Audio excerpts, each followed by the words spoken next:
On the day of the college entrance exam, the sickly class beauty, Bao Bao, brought her 3 childhood friends and blocked the entire class at the entrance to the exam venue. "I don't want to go in." With red eyes, she spread her arms wide, crying so pitifully that tears fell like pear blossoms in the rain. "Once this exam is over, we'll all go our separate ways. I can't bear to part with everyone." As soon as she finished speaking, my 3 childhood friends stepped forward. One stood at the entrance, one blocked the classmates who wanted to go in, and another directly locked the school gate before saying coldly, "Anyone who goes in is going up against the Jiang family." No one dared to force their way in. I stood in the crowd, watching the seconds tick by, my palms cold. In my past life, I struggled desperately to break free from them and called the police. I helped the whole class get into the exam room just before the deadline, but in the chaos, she broke down emotionally, crying as she ran away, and was killed in a car accident on the spot. Later, everyone blamed me for this. On the day of the graduation trip, they teamed up to smear honey all over me and hang me off the edge of a cliff. Even as I was being gnawed to death by ants, their insults still lingered in my ears. "She just wanted to keep us a little longer. Did you really have to make such a scene? If you hadn't called the police, how could she have ended up in trouble? You're so heartless. You don't deserve to be alive at all." When I opened my eyes again, I had returned to this very moment, with the school gate blocked. In my ears was still her tearful voice, "Stay with me a little longer, okay?" This time, I did not step forward. I simply retreated silently to the edge of the crowd. "Since you all think this exam isn't important, then let's miss it together." 1. Don't everyone want to spend a little more time with the baby? Outside the entrance to the exam center, on the eve of the first Chinese language exam for the college entrance exam, Zhang Jingya, with my 3 childhood friends, blocked the entrance to the exam hall and cried so hard she could barely catch her breath. She was dressed in a spotless white school uniform, her eyes red, cowering like a frightened rabbit. Every time I think about walking into the exam hall and then everyone going their separate ways, that I'll never get to see you all again, I feel so awful inside. I can't bear to part with everyone. These soft, tearful confessions, dripping with emotion, instantly blew up the already tense atmosphere at the school gate. The 3 childhood friends who had been gathered around her immediately took over the situation. "Stop pressuring her. Can't you see Jingya is crying?" Gu Yanzhou shoved aside the security guard who had come over trying to persuade them, standing 185 centimeters tall and also the captain of the school basketball team. That domineering push sent the 50-something security guard stumbling. Jiang Che stood aside and slowly pushed up the gold-rimmed glasses on the bridge of his nose. He turned to look at the classmates behind him, who all looked anxious, and spoke in a matter-of-fact tone, "Going in a little later won't make any difference at all. Today is the last time our class will be together, and no one's missing these few minutes. Everyone stay and keep Jingya company. Don't be so heartless." As soon as he finished speaking, Lu Xing had already stepped forward with a cold expression. He took a black U-shaped lock out of his backpack and, right in front of everyone, with a click, directly locked shut the iron grill gate on the side of the school, which had originally been used as an emergency exit. He turned around and stood in front of the only main entrance. "Today the guards won't dare make a move, and the teachers are already blocked inside. Whoever dares to force their way in now is refusing to give the 3 of us face. You should all know what kind of family backgrounds we come from." Time ticked by second. I stood at the edge of the crowd, watching the classmates around me, who at first were anxious, gradually become hesitant under Zhang Jingya's tears. Only a few girls were left, occasionally lowering their heads to check the time, so anxious that they kept stamping their feet, yet because of Gu Yanzhou and the others' background, they didn't dare make a sound. Looking at this familiar scene, I knew I had been reborn. On this day in my previous life, I had also been standing here. The moment I saw Lu Xing take out the lock, I completely lost it. It was the college entrance exam. I rushed forward with all my strength, yanked Zhang Jingya away from the gate, and, ignoring their attempts to stop me, immediately pulled out my phone and called the police. The police arrived with sirens blaring, forcibly cut through the padlock, and made the school reopen the gates. The entire class sprinted into the exam room on the very last beat. Before time ran out and made it to the exam, but Zhang Jingya completely lost control of her emotions, ran onto the road, and died on the spot in a car accident. On the night of the graduation trip, the classmates who had once thanked me profusely when entering the exam hall instead joined Lu Xing and the others to pin me down at the edge of a pitch-black cliff. Gu Yanzhou broke the bones in my hand, Jiang Che watched me struggle coldly, and Lu Xing covered my body in honey. "She just can't bear to let us go. You had to call the police and blow the whole thing up. If it weren't for you, how would Jingya have had a breakdown? You killed her, and I'm going to make you pay.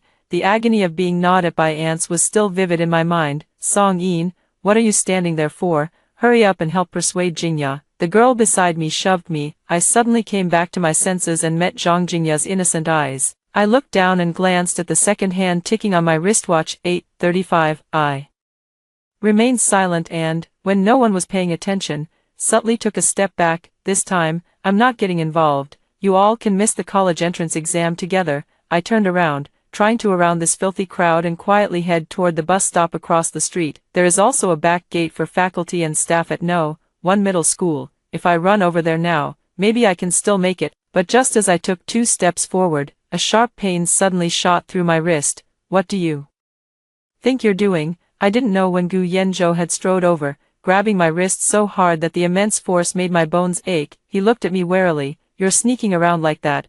Are you trying to go snitch to some teacher? Before I could say anything, Jiang Che also walked over. Song-in, is there anything in your head besides grinding practice problems and rules? Just because your grades are good, does that mean you can ignore people's feelings? Jingya is so emotionally overwhelmed right now, and you can't even spare a few minutes to stay and keep her company. His words were like a fuse, instantly igniting the classmates around him, whose emotions had long since been swayed off course. Exactly, why are you the only one rushing for the exam? You never even scored full marks in the mock exams, did you? How much difference can a little time make? We're the top class, and none of us are scared. Only you, the worst one, are in such a hurry, so selfish. Everyone's here comforting Jingya, and she's trying to sneak in alone to steal the spotlight. Lu Xing folded his arms and added coldly, I already said it, anyone who dares to force their way in today is making an enemy of us. Song-in, want to try? Looking at those 3 faces, so familiar yet so utterly indifferent, I let out a self-mocking curl of my lips. Back then, Gu Yanzhou would brave a downpour and cross half the city to buy my favorite dessert. Jiang Che would stay up for several nights straight just to help me organize a handwritten collection of wrong answers, and Lu Xing would go head-to-head with senior-year punks just so I wouldn't be bullied. But ever since Zhang Jingya transferred here in our second year of high school, all their tenderness and favoritism had shifted away without the slightest reluctance. I, a childhood friend who had grown up with them, instantly became, in their eyes, boring test-taking nerd, who ruined Zhang Jingya's romantic fantasies every time. All eyes fell on me. The 2 girls in the front row even walked straight over, grabbed my arms from the left and right, and forcefully dragged me back into the center of the crowd. Don't go, Song-in, we're all part of a group.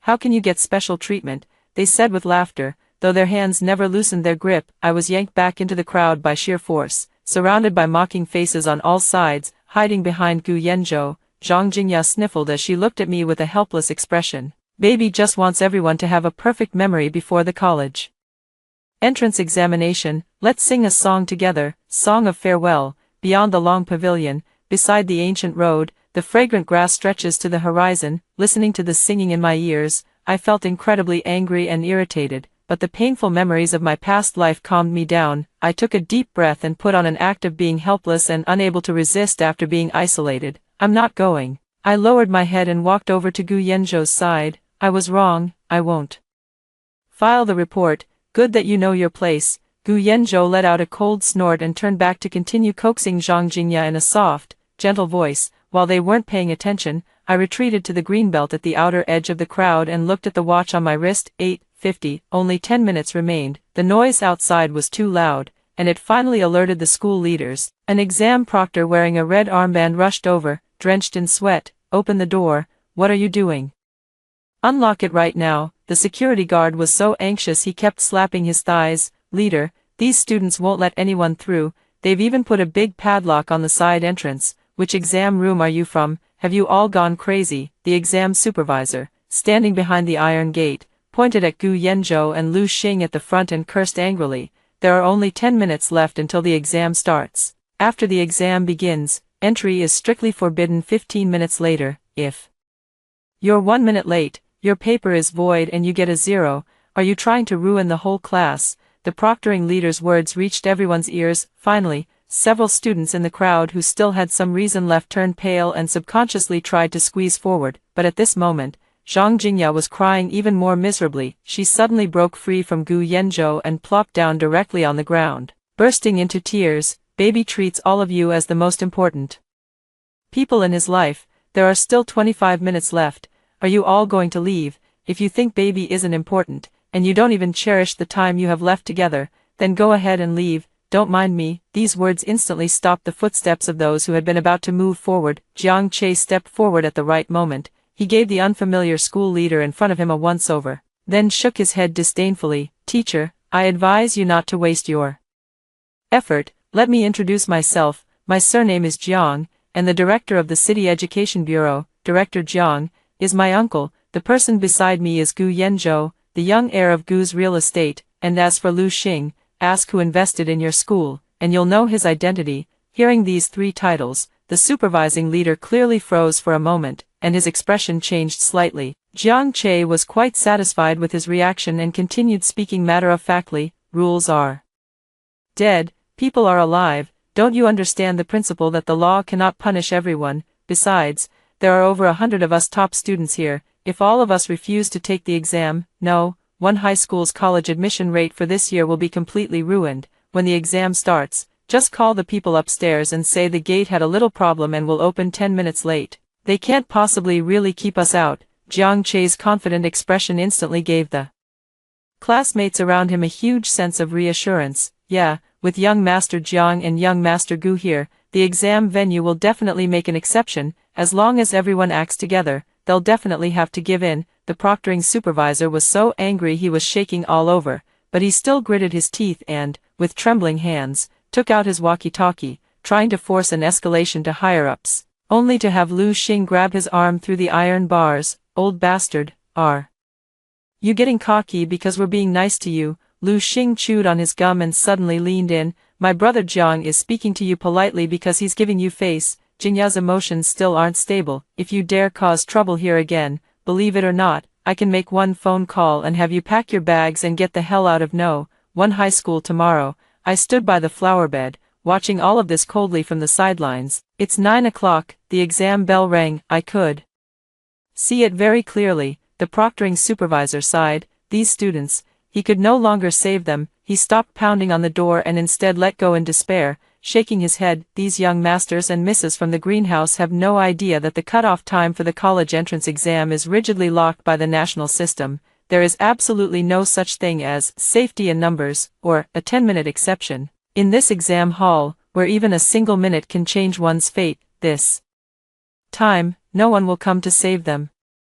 Suddenly, a synthetic female voice came over the campus PA. Attention all examinees, the exam has begun. 15 minutes from now, no examinee will be allowed to enter. The first wavering candidates finally appeared. Why don't we go in first? The announcement is already urging us, and what if they really won't let us in? A girl's voice trembled as she cautiously edged closer to Gu Yanzhou. The group had already begun to stir with obvious unrest. Several people were clutching their admission tickets tightly in their hands, staring in terror at the tightly shut iron gate. Zhang Jingya suddenly lifted her head, her eyes darted around once, then she abruptly broke into tears and laughter, loudly putting forward an even crazier suggestion. Since everyone has stayed, let's carry this friendship through to the end. Let's stay together until the very last moment, and at exactly 9:15, everyone hold hands and rush into the exam hall together. This will definitely be the wildest and most romantic memory of our youth. Romantic. The girl who had just suggested going in was already on the verge of tears. Gu Yanzhou whipped around and roared furiously.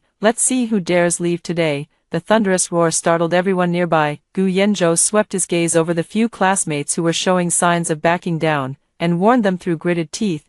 Wasn't Jingya clear enough just now? Go in hand together. Today we're going to let the whole school see that our class not only has great grades, but is also rock solid in our bonds. If anyone dares to be a deserter now and ruin Jingya's mood, I'll be the first to deal with him after the exam. Lu Xing and Jiang Che also tacitly stepped forward a big stride, blocking the doorway under the twin pressures of their power and violence, and with Jiang Che constantly brainwashing them with, when many people are involved, no one can be held responsible. The group fully took sides. The few classmates who had originally wanted to rush into the exam hall ultimately stayed behind. Exactly, with our grades, we can get into Tsinghua or Peking University blindfolded. Would a few minutes really make the difference between life and death? We sink or swim together. If you run off now, won't you be ashamed of yourself? Watching this crowd, completely consumed by madness and paranoia, I silently stepped back 2 more paces. Pulling myself entirely out of the group, I lowered my head and looked at my watch.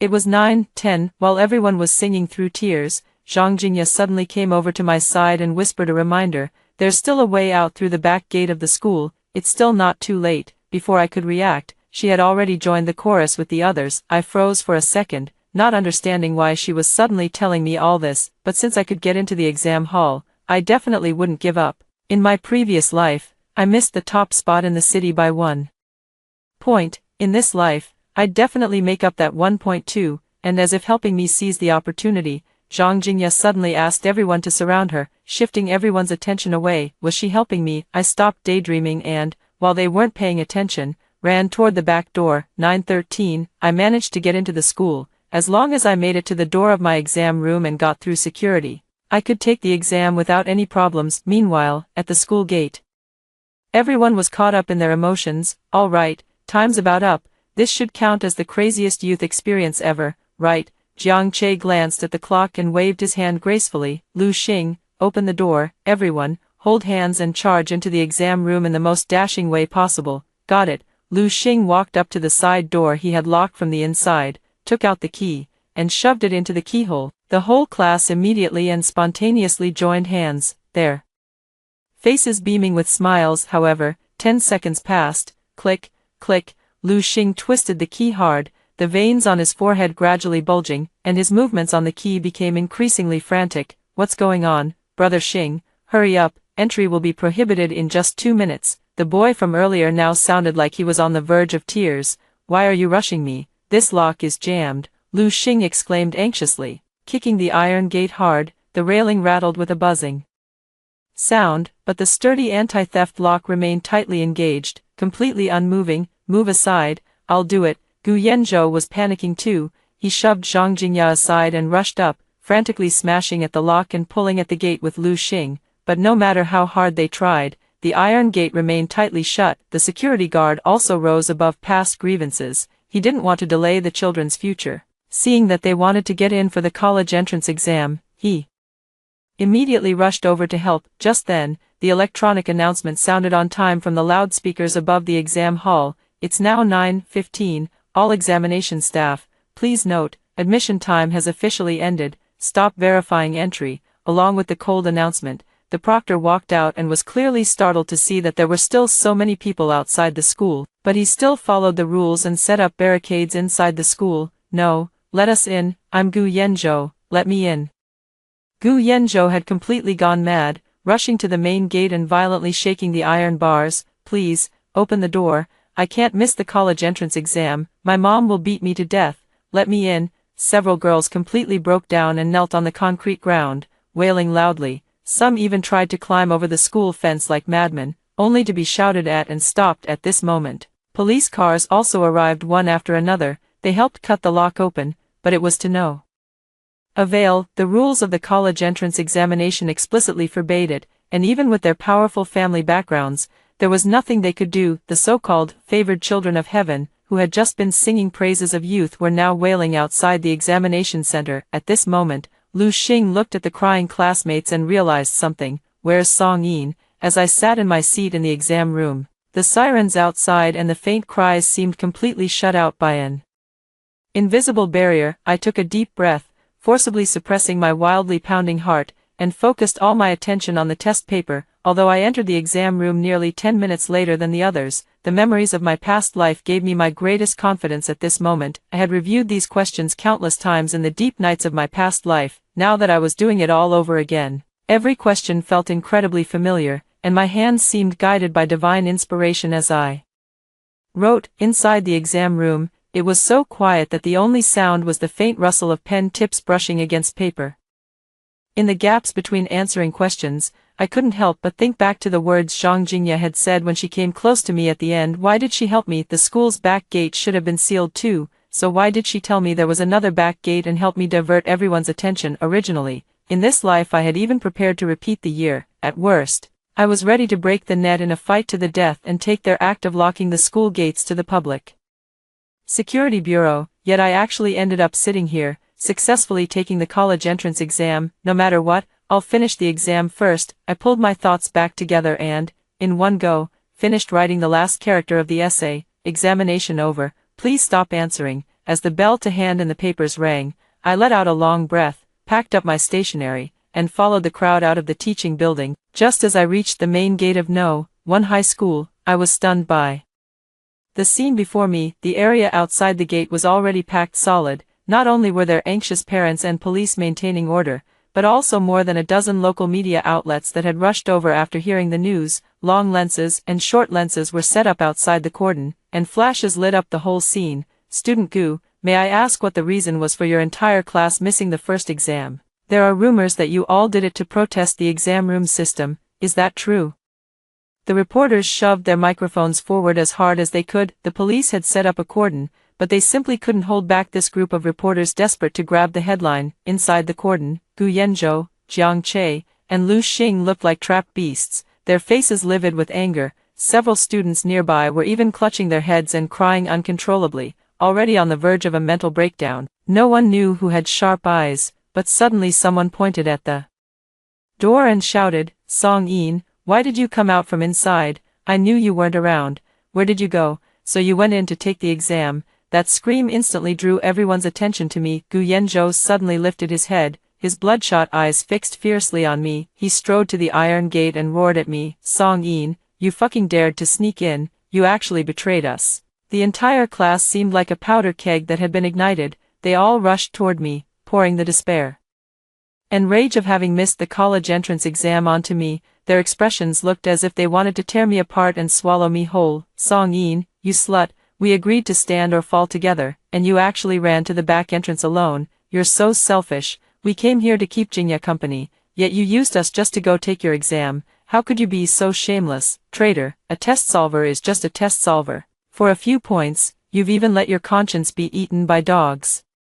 Hearing these vicious curses, I actually laughed in fury. Are you out of your minds? Your feet are on your own bodies. It's not like I held a knife to your throats and forced you not to go into the exam room. You were the ones who said you wanted to stay behind and create romance. So what now? Now that the romance is over and you've realized you won't be going to school, you're starting to look for a scapegoat. My one sentence instantly tore off the last fig leaf they had left. One girl broke down in tears, turning to look at Zhang Jingya. "Jingya, you were the one who said we should hold hands and go in together. What do we do now? My parents will kill me." Everyone's eyes instantly turned to Zhang Jingya. Zhang Jingya's face turned deathly pale, tears falling in large drops. She reverted to that weak, helpless look again, shrinking slightly into Gu Yanzhou's arms. "Baby doesn't know. Baby just wanted everyone to have a memento. Baby never thought the door wouldn't open." "Yeah, how could the door not open?" Jiang Che suddenly turned around and glared at Lu Xing through clenched teeth. "Lu Xing,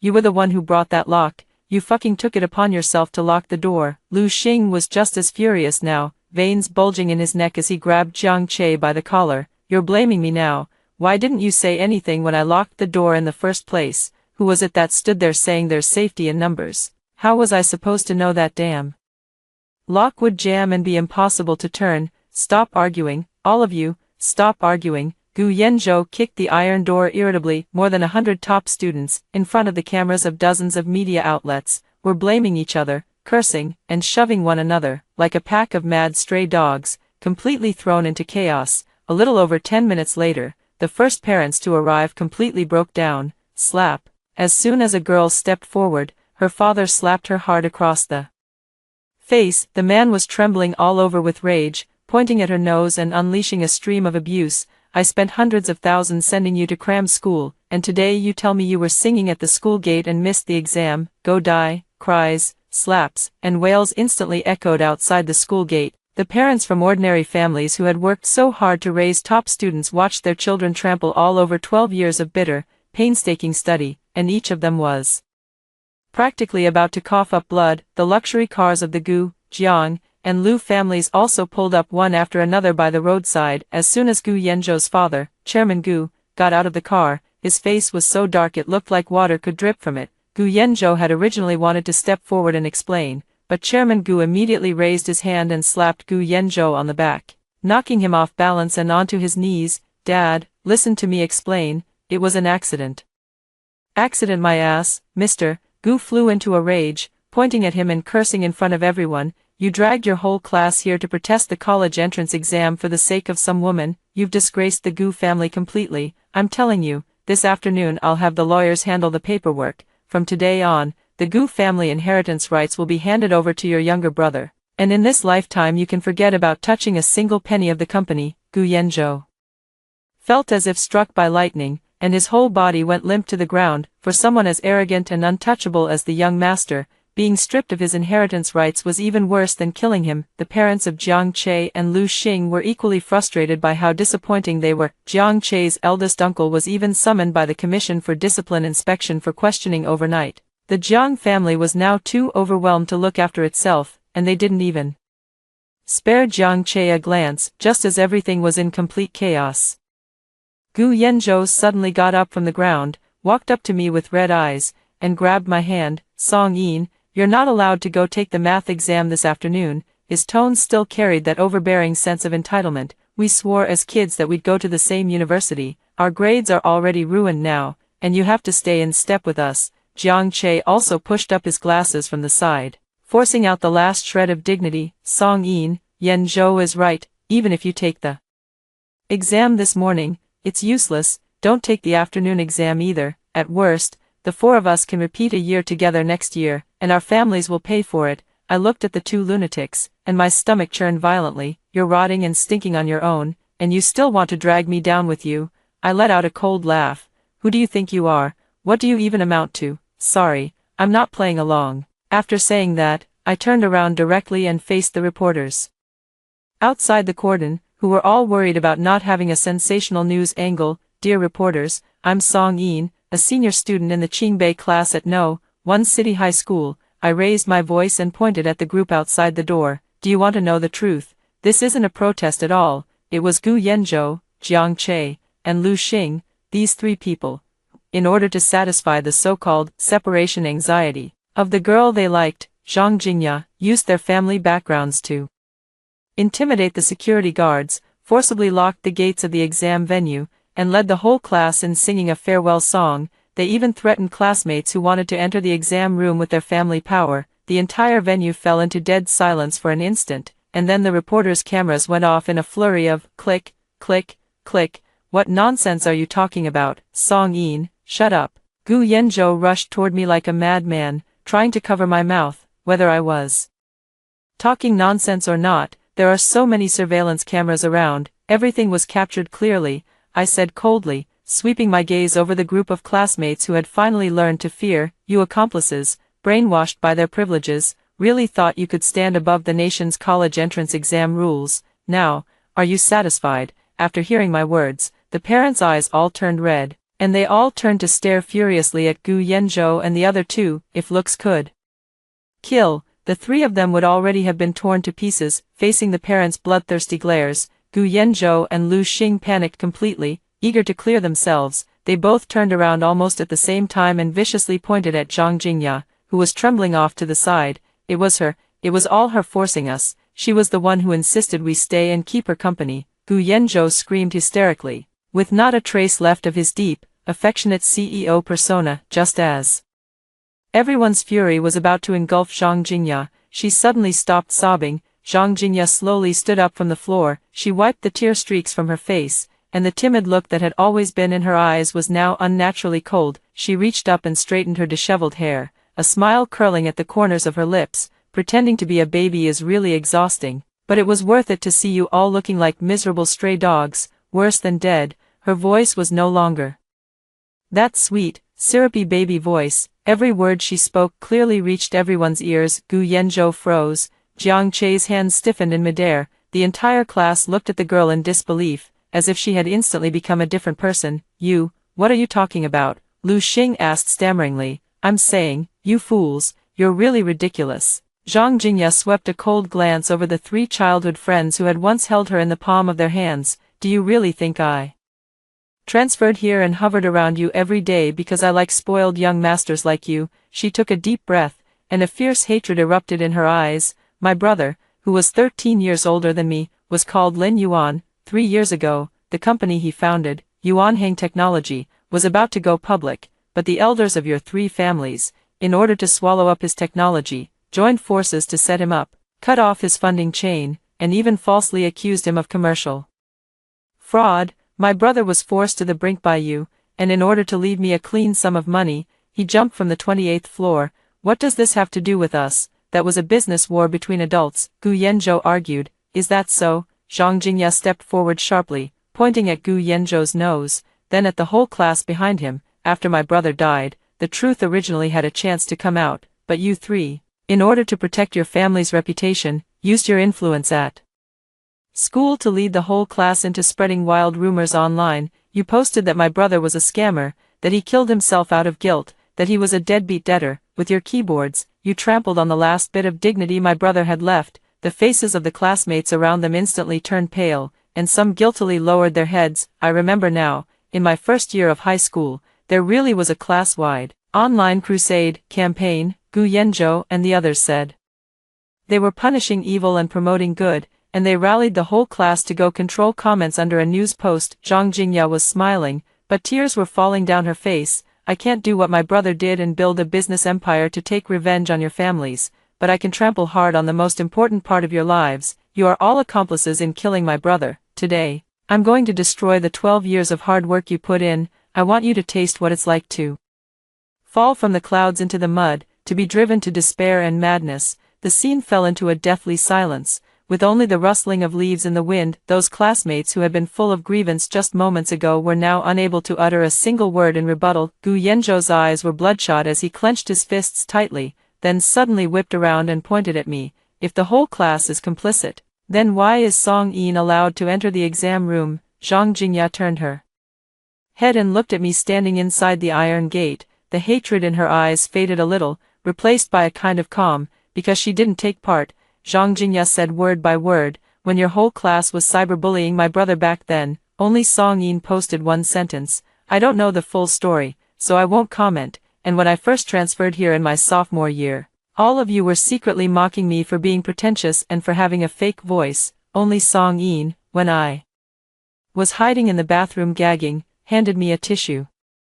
The 3 childhood friends completely panicked. It was as if all their strength had suddenly been drained from them, and they looked at me with ashen faces. And at this moment, I also remembered a long-buried memory. It was the end of my first year of high school. One night, my dad came home looking extremely grim. He looked at me, as I was doing my homework, and warned me in a very serious tone, Yin, from now on, stay away from those boys from the Gu family and the Jiang family. The 3 families have become completely unscrupulous in their pursuit of money. Even if you grew up together, you need to keep your distance from them. They're rotten to the core. At the time, I thought Dad was just being a sore loser because he couldn't outcompete them in business. It turned out that Dad had long since seen through the filthy, blood-soaked methods of their families, and through the viciousness hidden beneath their pampered exteriors. After learning the truth, Gu Yanzhou, Jiang Che, and Lu Xing, as if grasping at their last lifeline, rushed at me like madmen. Yin, listen to us. Gu Yanzhou reached out,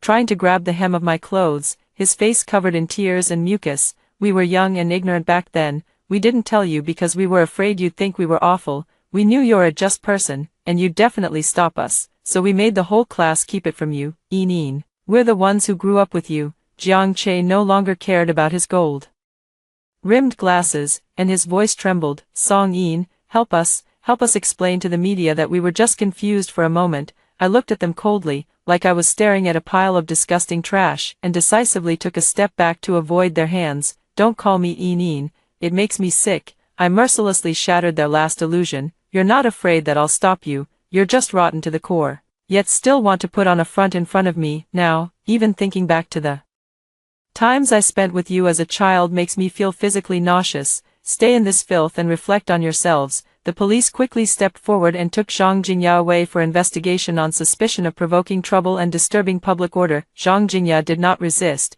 The moment the handcuffs were put on her, she turned back and looked at me, a relieved smile on her lips. Although Gu Yanzhou, the other 2, and the whole class missed the Chinese exam, they were still allowed to Take the subsequent exams, however, everything was already ruined. The immense blow of missing the first exam, combined with the cruel truth exposed by Zhang Jingya in public, completely shattered all of their psychological defenses. In the afternoon math exam, Gu Yanzhou's hand holding the pen had been shaking the whole time, and he couldn't even solve a basic fill-in-the-blank question on the exam floor. Jiang Che suddenly lost control of his emotions, shouting and yelling until he was escorted out. Lu Xing even turned in a blank paper and collapsed on the desk, crying bitterly. Not just the three of them, but the entire Qingbei class, which had once prided itself on being the chosen ones, performed far below par. Even the top scorer's total was 150 points lower than in the usual mock exams, leaving them only barely able to get into an ordinary second-tier university. What was worse, the media outside the exam venue uploaded the day's interviews to the internet exactly as they had been recorded. The wealthy scion closed the door to the college entrance exam just to win a beauty's smile, the hidden truth behind an entire top class at No. 1 high school skipping the Gaokao, campus cyberbullying, and a wealthy family bloodshed case. A few news reports instantly exploded across the internet, the anger of netizens completely engulfed them, and the names and photos of those students were dug up and exposed by online users. The once dazzling top students had become accomplices in online harassment, reviled by the entire internet. Some couldn't bear the pressure and broke down in tears at home, wanting to repeat a year. However, none of the somewhat better high schools in the city were willing to accept this group of students with records, extremely poor mental resilience, and a whole mess of trouble surrounding them. They had originally had a bright future ahead of them, able to spend their youth freely at a top university, but because of their own arrogance, blind conformity, and malice,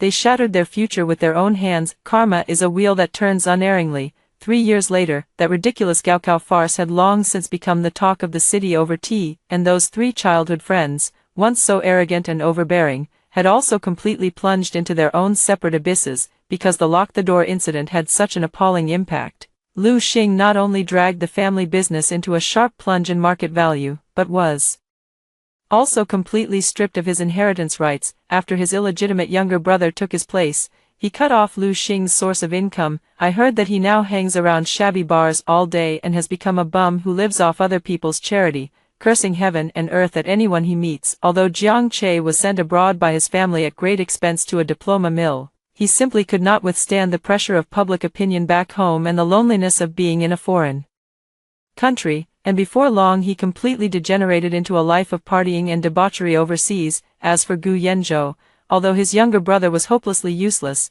he still ended up staying at the Gu family's company, but his meager education and the foolish things he had done back then became a permanent laughingstock among his business rivals. At the business table, no one was willing to work with an idiot who locked the exam hall doors for a woman, and the Gu family's business deteriorated day by day, gradually falling into the ranks of second-rate companies. As for Zhang Jingya, she was detained for a few days back then for disrupting the order of the exam hall. After she was released, she organized all the evidence and publicly cleared her brother's name online, completely vindicating Lin Yuan. She never took the college entrance exam again. On the anniversary of her brother's death, she chose to swallow pills and end her life, going to be with the brother who had raised her forever. When I heard the news, my feelings were mixed and complicated. In my past life, I was indirectly killed because of her, but in this life, after learning her story, I deeply admired her from the bottom of my heart. She lay low for a full 3 years to avenge her brother, giving up the best years of her life and, in the most ruthless way possible, carrying out a revenge that was entirely her own. And I, after breaking free from those rotten people's shackles, was able to bring my full strength to bear. Not only did I become the city's top scorer that year, I also earned a full scholarship in college, successfully secured a recommended place in graduate school, and began the truly vast and brilliant life that was mine to live. Later, Gu Yanzhou somehow found out where I lived. He was driving a battered Mercedes and blocked my way home from work. The once spirited young master now had sunken eyes and a weathered face, with reddened eyes. He pulled a cheap diamond ring from his pocket and even made as if to kneel before me, begging for my forgiveness, saying he had finally realized that only I was worth marrying. I didn't lose my temper. I couldn't even be bothered to spare him another look. I simply walked around him calmly, like avoiding a foul-smelling puddle. I will not forgive them, and I will always look down on them. We were destined to be people from two different worlds. They were only fit to keep rotting in the cesspit they had dug with their own hands. On a weekend morning, the breeze was gentle and warm. I bought a bouquet of pure white lilies and came to the cemetery on the outskirts of the city. I stood before Zhang Jingya's gravestone, looking at the girl in the photo, unmasked and smiling with a clean, untroubled brightness, and gently placed the flowers down. Thanks for the warning, and I hope you and your brother will be happy over there, I said softly. From this day on, I will leave all the gloom surrounding these people completely in the past. I turned around and strode out of the cemetery. In the sunlight at the cemetery gate, my husband was standing beside the car, holding a cup of hot latte I loved most, smiling at me warmly. I quickened my pace and held his hand tightly. The road ahead was still long, and I was about to head toward the perfect life that belonged to me. After hearing the first story above, what are your thoughts? Feel free to share your opinions in the comments section. Next, there is another similar story. Let's continue to see. When I opened my eyes again, I found myself back in the 1980s, in a home that was destitute, with my parents staging a fake divorce in their quest for a son. My father held a stick, pretending to drive us, my mother and me, away, but this time, he actually struck my mother with the stick. My mother angrily said, "Li Jianhua, wasn't it agreed to be a fake divorce? You actually hit me for real." In my previous life, my parents divorced under false pretenses to have a second child. However, my mother was caught secretly giving birth to a second child, and they said the divorce certificate wasn't even processed, clearly indicating it was fake. There was no way out. My grandparents passed away early, and my father couldn't afford to remarry, so how could he dare to truly divorce? My father beat my mother severely with a stick, coldly saying, "You wretched woman, I'm going to divorce you for real, and take your burden and get out." I shuddered, and I knew my father must have been reborn too. In my previous life, when he had no money, the thing he regretted most was forcing my mother to the brink of madness and death just to have a son. In his old age, after becoming the richest man in the county, his greatest regret was having no son, forcing him to pass on hundreds of millions in assets to me unexpectedly. The first thing he did upon being reborn was not to make amends to my mother, but to drive her away, along with me. He really is ruthless. I didn't step forward to save my mother, only pretending to cry with my hands over my head. I knew that my mother, with her infatuated mindset, wouldn't wake up until my father gave her a severe beating. In my previous life, she had several miscarriages trying to give my father a son, and when she finally gave birth to a daughter, my father made her strangle the baby herself. After she killed her daughter, she had nightmares every day, went mad, and eventually jumped into the river and drowned. My mother's desperate screams and my own cries alerted the villagers, and someone called the village head. My father looked too fierce, holding a stick in his hand. It was harvest season, and all the strong men were busy in the fields, leaving only the elderly, women, and children behind. No one dared to step forward to help my mother. The village chief shouted at the entrance of the village, "Li Jianhua, you'll go to jail if someone dies. Think carefully." Only then did my father stop, threw the stick to the ground, and kicked my mother again. The village chief angrily asked my father if he was the first in the village to beat his wife, and if he really wanted a divorce from my mother. My father's attitude was firm. "Divorce, it must happen, and the child will be with my mother." The village head was also a fair person, saying that if my parents really wanted a divorce, the large brick house at my grandmother's place would belong to my mother. Moreover, most of the family property would go to my mother. Given our family's poverty, 2/3 of the rice and fields will be given to my mother, and all the livestock will belong to her. Furthermore, my father will have to pay child support for me until I turn 18. My father agreed without hesitation. My grandmother's house and my paternal grandmother were in the same brigade. After the two elders passed away, our family lived at my grandmother's house, just a mile away from my paternal grandmother's dilapidated home. To my surprise, my father would rather return to the old, run-down house than stay married to my mother. My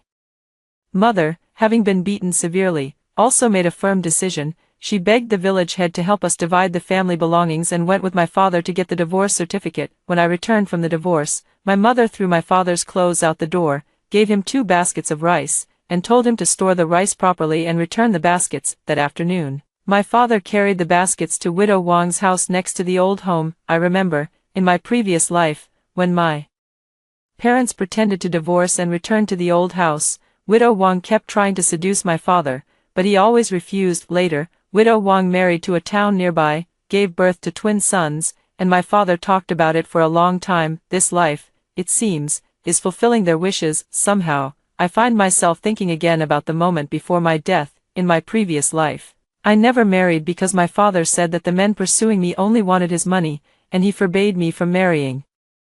Yet, despite his words about leaving his inheritance to me, he tricked me into drinking poisoned wine on his deathbed. Now that we are both dead, to whom should that money belong? I shivered all over. My mother was crying nonstop next door, while I was doing something even more important, copying the genealogy. My father must never have expected that I, too, had been reborn. He wanted to divorce me before I could read, so he could give all the great benefits to his and widow Wang's son. Not a chance. I picked up the charcoal and yellow paper to copy a bit. But I quickly lost patience. What's the point of copying? Will you even recognize it later? After reading those pages, they left a deep impression on me. After all, in my previous life, it was me who took my father to find the place. He was already in his 70s or 80s when he died, so he couldn't possibly remember it more clearly than I do. I carefully checked and found that these pages were not part of the genealogy but were secretly included by my great-grandfather. My great-grandfather had secretly hidden many valuable things in a family tomb. Before he died, he repeatedly instructed my father to secretly retrieve them, but not to take too much at once. But my father, who never studied properly as a child and couldn't read, coupled with his timid nature, never dared to dig for them or had the connections to sell them. So, when I got into high school and couldn't afford the tuition, he finally let me take him to dig for them. I remember later he went to the city, sold those items at an antique market, and earned his first pot of gold. Then, riding the wave of reform and opening up, he opened a wholesale store,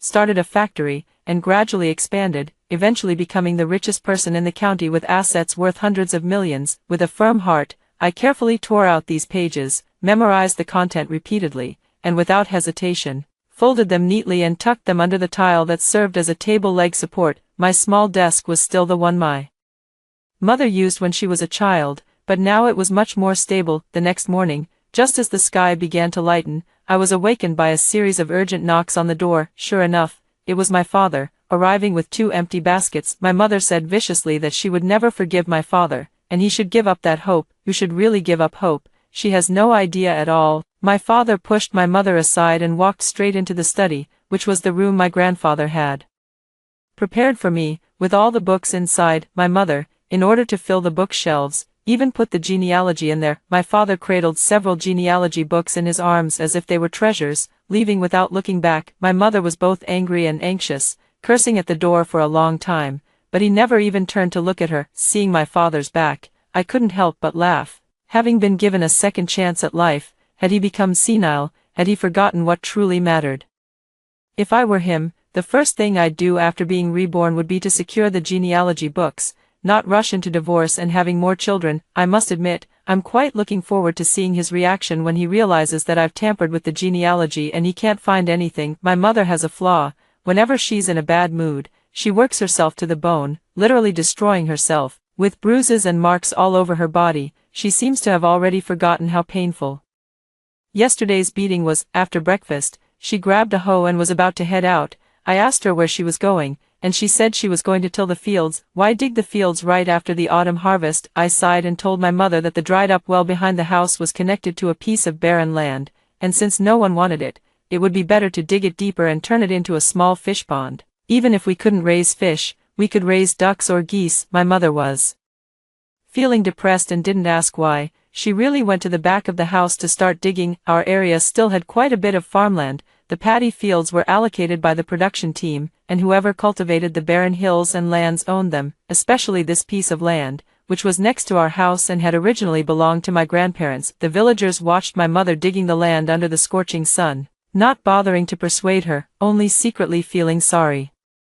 for her. Everyone in the village knew about her and my father's situation. There were many people in the village who divorced for the sake of their children, and the village head and others turned a blind eye, as long as the family planning office didn't catch them. But my father was so ruthless, not only beating people but also getting a divorce certificate, and then going to Widow Wang's house, clearly not joking around. My mother toiled day and night for several days, while I just squatted in the shade under a tree and watched. She wasn't foolish either. When the sun was high, she knew to work under the shade of a tree. A few days later, she finally couldn't keep going and didn't get up in the morning, sleeping in at home. As for me, I left early with a hoe on my shoulder, busying myself in the abandoned well. This abandoned well wasn't without water. Someone had intentionally blocked the water source, most likely hoping my parents would give up, allowing him to reclaim it for himself. Because after my mother passed away, Li Wanhua, with my father's consent, dug out water from the abandoned well, connecting it to the barren fields to form a fish pond. Even without adding fish fry, fish naturally entered the pond from the groundwater. After fiddling around in the abandoned well for a long time, I finally found a large stone.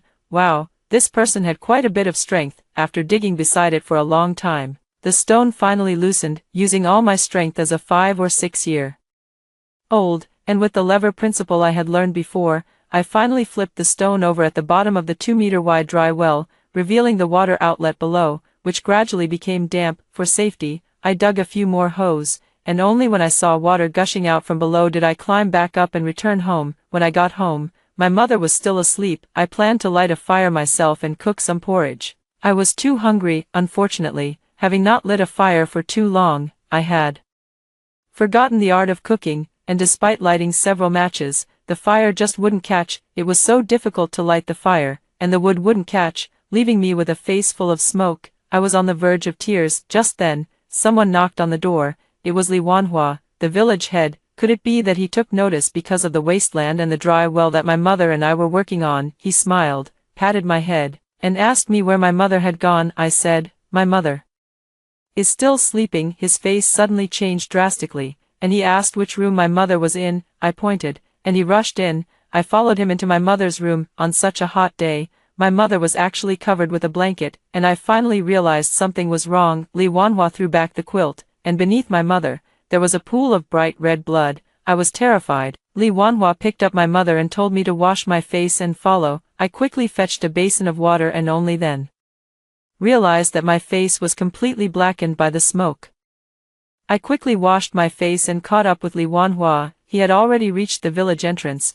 Borrowing a plank cart from the village chief's house and placing my mother on it, I climbed onto the plank cart and saw my father from afar, standing on a slope, embracing Widow Wang and watching the commotion. I silently vowed that this life would leave him with nothing. The hospital's examination results came out quickly. My mother had just suffered a miscarriage from overwork, lost too much blood, and fainted, but with some rest, she would recover and could still have children. However, the doctor suggested that my mother get an IUD. Without hesitation, my mother refused. Li Wanhua looked at my mother and suddenly said, "Fang, after all this, do you still want to have a child for him?" My mother's eyes turned red as she said, "I don't want to have a child for him, but can't I have one for you? What's going on?" I clearly remember that Li Wanhua was the first college student in our village.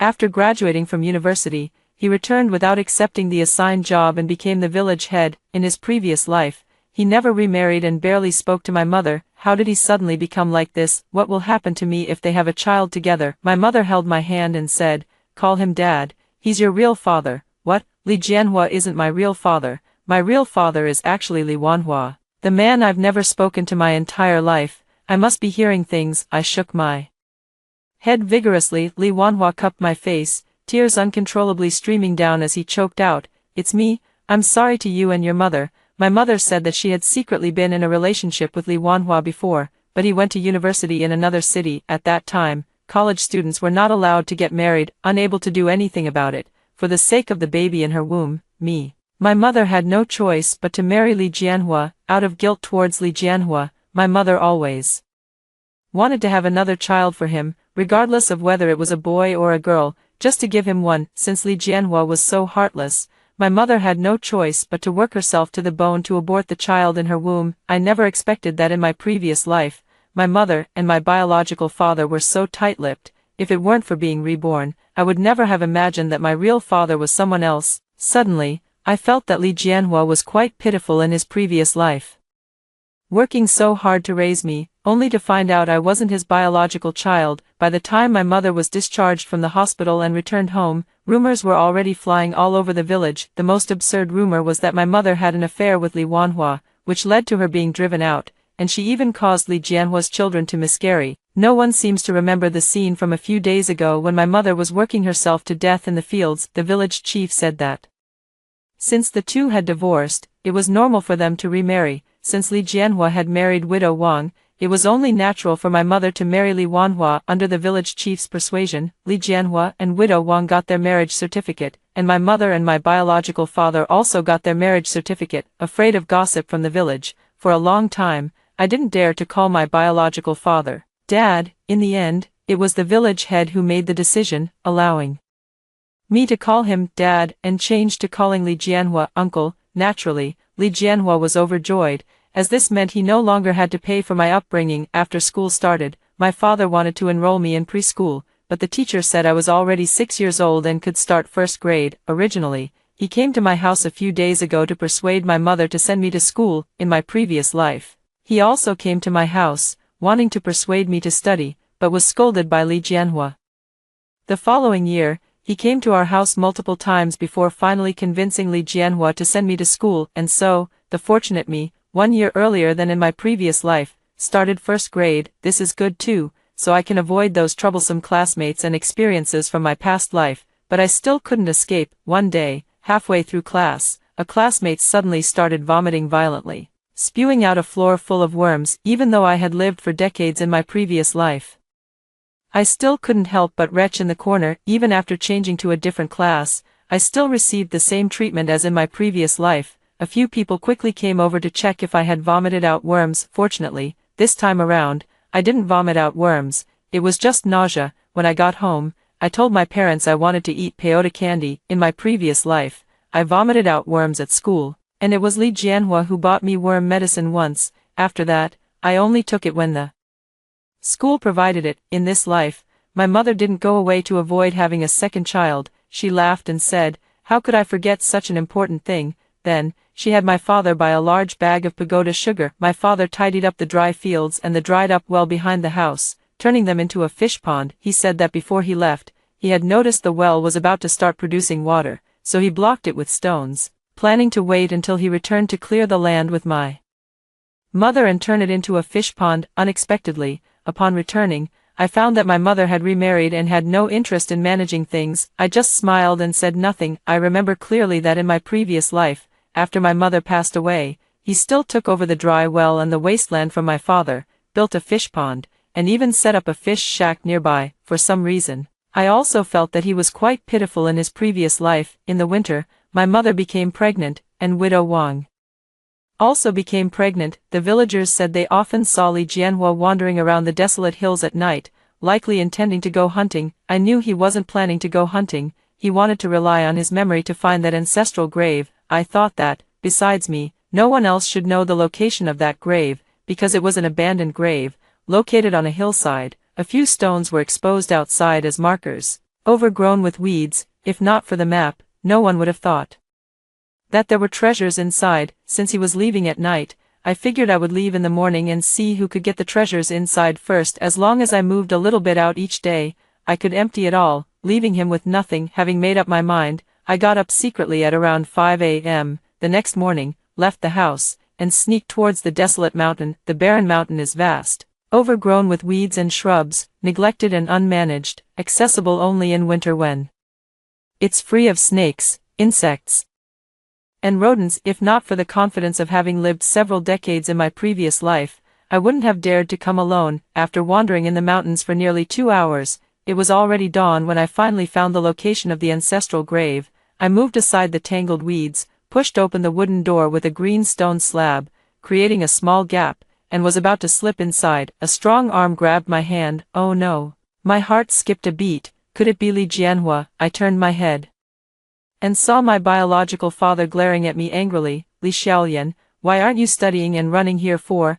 I whispered softly, but I didn't know how to explain. My biological father pulled me behind him, skillfully pushed open the tomb door, walked in, pointed to the 2 bags on the ground, and asked me how I knew about them. I didn't say a word. My biological father opened 2 sacks. One contained gold bars, silver ingots, and copper coins, while the other held paper, which I guessed were old banknotes or silver receipts, now rotted. He said he also had a genealogy with an address, and these items were meant to be shared equally between him and Li Jianhua. However, since Li Jianhua had no sense of honor and wanted to take them secretly, he wouldn't hold back, so he took away the bag of gold and silver jewelry, leaving behind a bag of waste paper for Li Jianhua. Then, he closed the tomb door, covered it with weeds, told me to go study, and he himself picked up the sack and left. He repeatedly urged me never to let anyone else know, especially Li Jianhua, that these things, no one else should ever get their hands on. On the way to school, I kept thinking about one thing. In my previous life, maybe my biological father always knew about the existence of those things and how Li Jianhua had become successful, but he has been staying in the countryside guarding his fish pond, without a single word. Is it really just because those things were ill-gotten gains? Is it possible that in his previous life, he knew those things would eventually be mine, so he chose to remain silent? Did he say that no one should get them, intending to hand the items over? I can already imagine, not long from now, my dad wearing a little red flower and receiving an award certificate. When I returned home for lunch at noon, my dad seemed as if nothing had happened. After lunch, he told me to go to the back of the house and feed the ducks in the fish pond. After feeding the ducks, I went to wash my hands at the location of the old dry well and was surprised to find that my dad had made a circle, enclosing the area around the well, and had also surrounded many duckweed and water plants there. I laughed. It really was a case of, this place has no silver worth 300 taels. The second year, my mother gave birth to a sister, and my parents loved her immensely, naming her Li Jinjin, and Li Jianhua really did give birth to twin sons, naming them Li Long and Li Hu. Li Jianhua strutted around all day, walking as if with the wind. He leveraged his memories of the past life to set up a stall in town and started a business. As for my parents, they expanded the family fish pond, stopped raising ducks, focused entirely on fish farming, and also cleared a piece of barren land to plant fruit trees, mushrooms, and sell tofu. By the time I reached middle school, Li Jianhua had built the first two-story house in the village with the money he earned from business. My parents were not to be outdone either, and they built a two-story house right next to ours. The villagers all laughed at my parents, saying that raising two daughters and building a two-story house, who would live in it? Li Jianhua said in the village that he was my real father, and that after my parents were gone,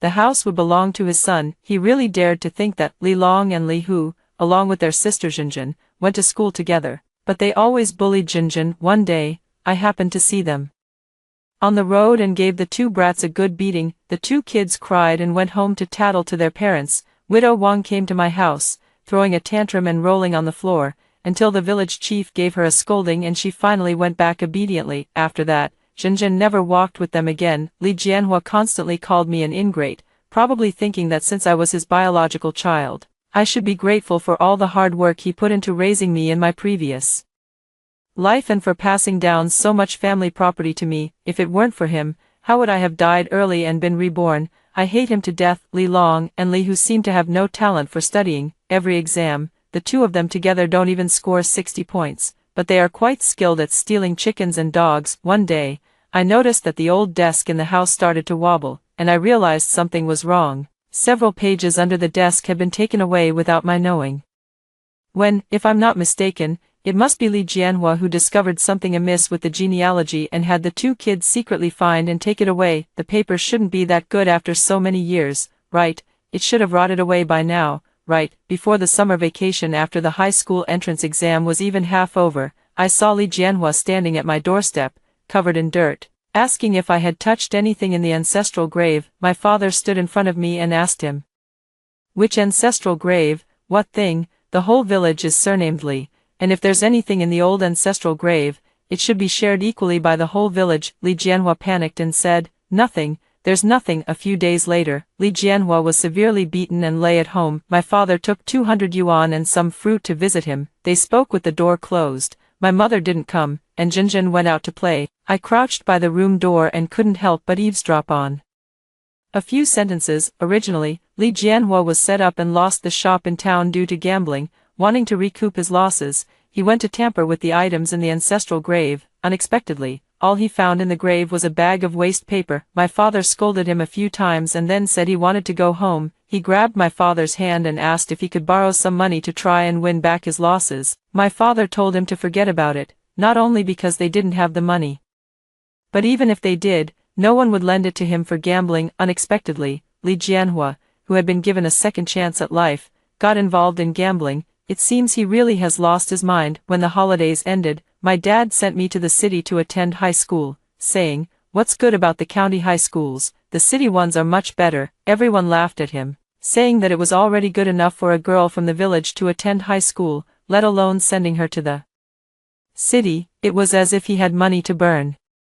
In my previous life, even though I helped Li Jianhua find the ancestral grave and he took something from it to exchange for money, he only let me attend high school in the town. After graduating from high school, he had me help him manage his store, then his factory, and then his entire business. It was as if I were a free laborer. I'm not sure if it was because the high school in the city was better or if reading for a second time gave me more insight, but my grades were much better than in my previous life. I was just a hair's breadth away from securing a guaranteed spot at Tsinghua or Peking University. In the end, I was admitted to another university that I was quite fond of. On the day I received my admission notice, my parents were in high spirits and treated the entire village to a feast. Li Jianhua was drunk and proudly proclaimed, "That's my daughter," but the whole village laughed at him. Because he had already driven me away, he only had 2 sons. I was the daughter of Li Wanhua. In the end, it was his 2 sons who helped him back home. After graduating from university, I returned to the city to work, wanting to be closer to my parents. Zhenzhen had good academic performance and also enrolled in high school in the city. As for Li Long and Li Hu, like my previous life,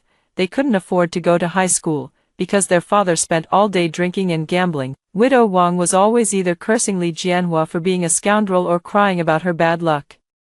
Losing her husband was bad enough, but being with a man like Li Jianhua was worse than being a widow. Fortunately, Li Long and Li Hu had poor academic performance and didn't like studying, so they dropped out after middle school and spent their days loafing around. The whole village feared them, because 3 make a gang. The 3 of them, father and sons, spent their days together stealing chickens and dogs, causing widespread complaints throughout the town. Eventually, after multiple educational sessions at the police station, Li Long and Li Hu finally agreed to go out and find work, but they were too well known, and no factory in the area would hire them. In the end, they went to work at a glass factory in the county town. At work, I met someone who shared my ideals and brought him home. My parents said as long as I liked him, it was fine. In this life, I got married and had 2 children. When I gave birth to my second child, our unit downsized, and both my husband and I were laid off. My parents used their savings to support us in learning how to do business. I remembered my previous life managing a factory and acquired a small glass factory. As for my husband, with his good English and trade skills,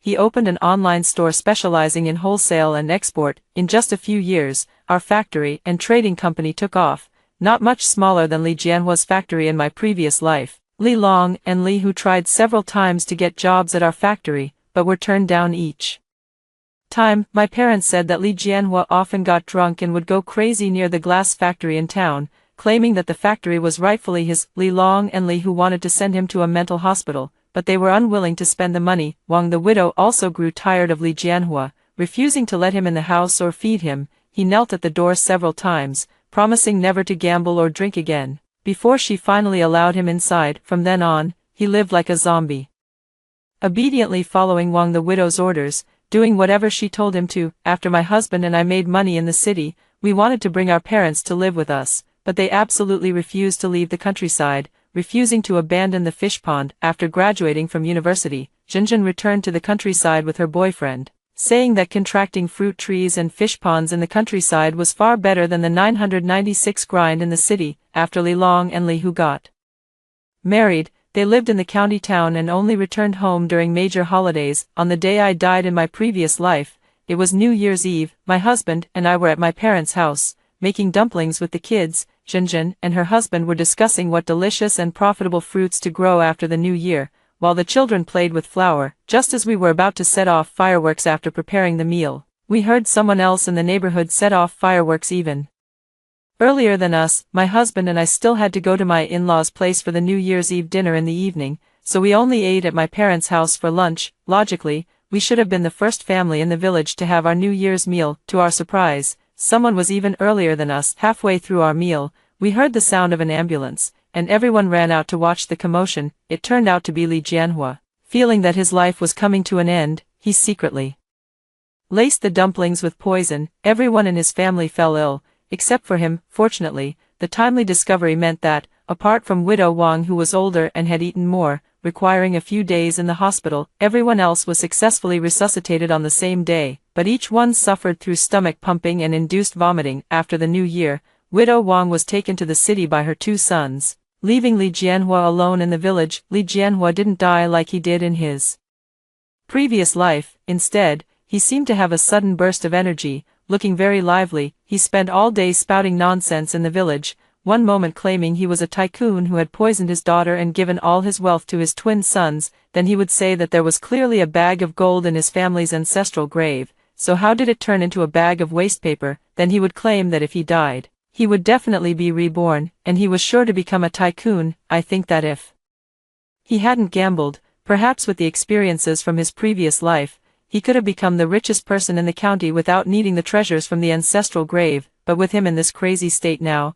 even if he were to live again, he might end up worse than in this life. In my previous life, I didn't enter that tomb, so I didn't know what was inside, but hearing Li Jianhua's ramblings, I can't help but wonder if it's possible that my real father also reincarnated. In his previous life, he took away that sack of waste paper and left the gold and silver to Li Jianhua. After all, leaving it to Li Jianhua was the same as leaving it to his own daughter, but this time, he directly chose the bag of gold and silver, threw them into the well, and left the bag of waste paper in the tomb. After Li Jianhua's death, my father still donated everything from the well. He said that keeping these things would only harm people. I once tried to ask my father about the previous life, but he always said that it was not good for a young person to live in the present and think blindly all day.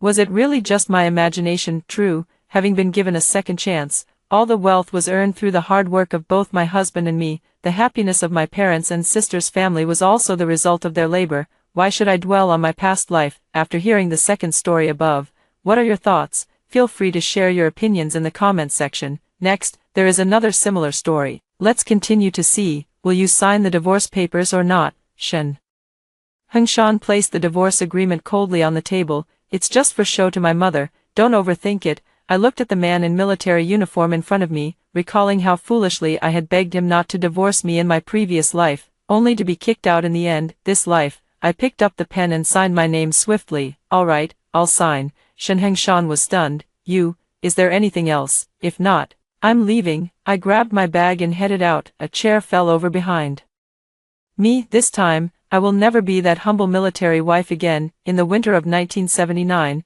amidst the swirling snow in the military compound, I sat across from Shen Hengshan, staring at his expressionless face. Su Wanwan, let's get a divorce. I had heard this sentence before, countless times in my dreams. On this day in my previous life, I cried my heart out, clinging to his legs, begging him not to leave me. As a result, he said it was just an act for his mother's sake, asking me to play along, and that we would remarry after she passed away. I believed it. Then I waited for him for 3 years in that dilapidated bungalow, only to receive his marriage certificate with his childhood sweetheart in white moonlight.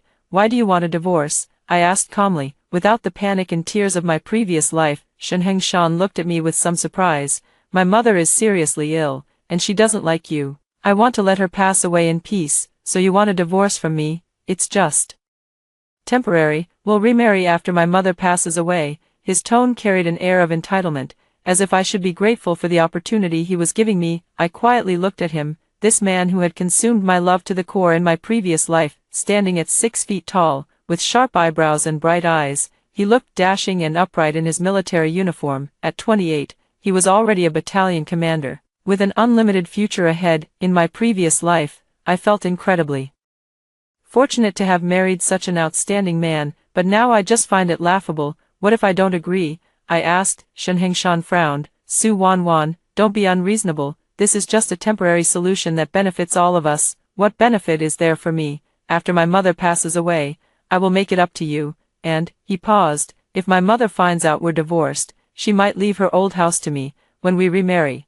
that house will be ours. I almost burst out laughing. In my previous life, I was deceived by these words. As a result, after my mother-in-law passed away, the house was indeed left to Shen Hengshan, but by then I had already been kicked out, and the house had nothing to do with me. What if I insist on not getting a divorce? I continued to ask. Shen Hengshan's face turned completely cold. Su Wanwan, don't force me to say harsh words. We've been married for 3 years, and you know very well how I've treated you. Now, all I'm asking is for you to cooperate, and you're so unwilling. How does he treat me? On our wedding night, he moved to the study, saying he wanted to focus on work and not be disturbed. For 3 years, we lived like roommates, nothing more than a nominal couple. He never touched me, rarely even holding hands. I was a free nanny and a figurehead wife for 3 years, and in the end, I wasn't even considered a real wife. Are you threatening me? I looked at him. I'm not threatening you, I just hope you can understand my difficulties. Shen Hengshan stood up, looking down at me. For a girl from the countryside like you to marry into the Shen family is already a blessing from your ancestors. Now, just a temporary compromise. What's the big deal? A girl from the countryside. Those words felt like a sharp thorn, deeply piercing my heart. In my previous life, I worked tirelessly to integrate into the Shen family, learning how city people spoke, how to dress and groom, and various etiquette rules, but in the end, in their eyes, I was always just the unworthy country girl. I took a deep breath and slowly stood up. Shen Hengshan, where is the divorce agreement? He paused for a moment, then pulled out the divorce agreement he had prepared long ago from the drawer of the desk. I skimmed through it in a glance, just as it had been in my previous life. The house was his, the savings were his, and I was left with nothing. The only thing he gave me was a living allowance of 50 yuan. Any other requests? I asked. Shen Hengshan clearly hadn't expected me to agree so readily and seemed a bit flustered. You really agree? Didn't you say this is just an act? Then I'll play along. I picked up the pen, but I have a condition. What condition? From today onwards, we are strangers. You don't come looking for me, and I won't take the initiative to contact you. Come find me for a remarriage after your mother passes away. Shen Hengshan nodded. This is the best, to avoid raising my mother's suspicions. I signed my name on the divorce agreement, each stroke written neatly. Shen Hengshan watched me sign, a complex emotion flashing in his eyes, but it quickly disappeared. Su Wanyan, are you sure you won't regret it? He asked. I put down my pen and looked at him. I have never been more certain about anything in my life. After signing, I stood up and walked straight out. Where are you going? Shen Hengshan asked from behind. This is none of your concern. I didn't even turn my head, comrade.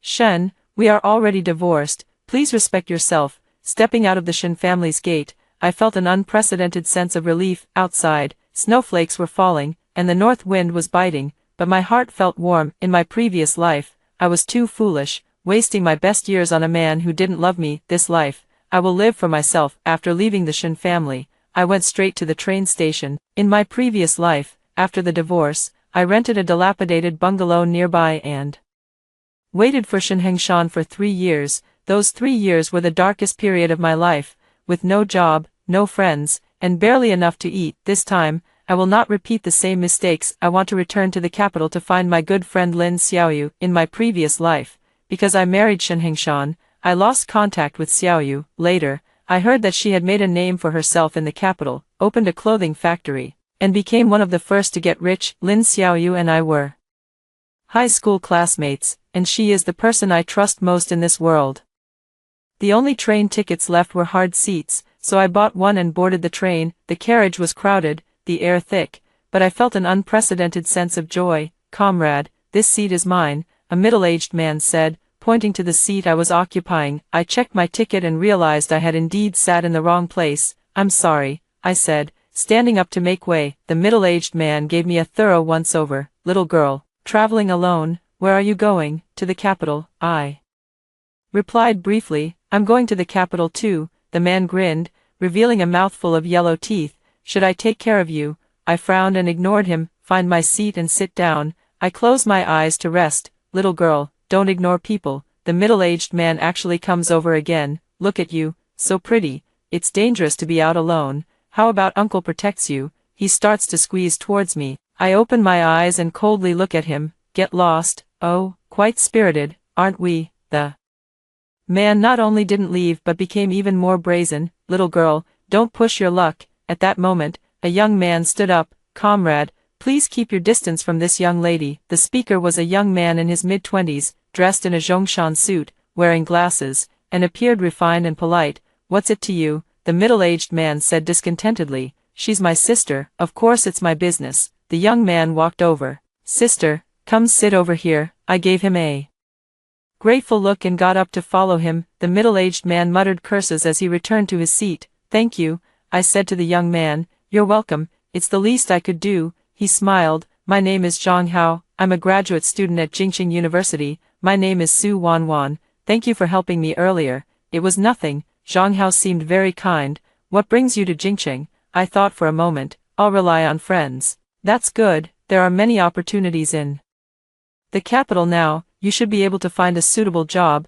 We chatted the whole way. Zhang Hao was an interesting person. well-read and eloquent. He told me a lot about the changes in the capital and how reform and opening up had brought many opportunities for young people. Now the country encourages individual entrepreneurship, and many people have started their own businesses, Zhang Hao said. As long as you're willing to work hard and use your mind, you can make a name for yourself. I felt a spark of determination. In my previous life, I had been too reliant on men. This time, I would rely on myself. What kind of business do you think would be good to start? I asked. The clothing business is promising. With people's living standards improving, they have higher expectations for fashion. Zhang Hao thought for a moment. And the food industry is always a safe bet.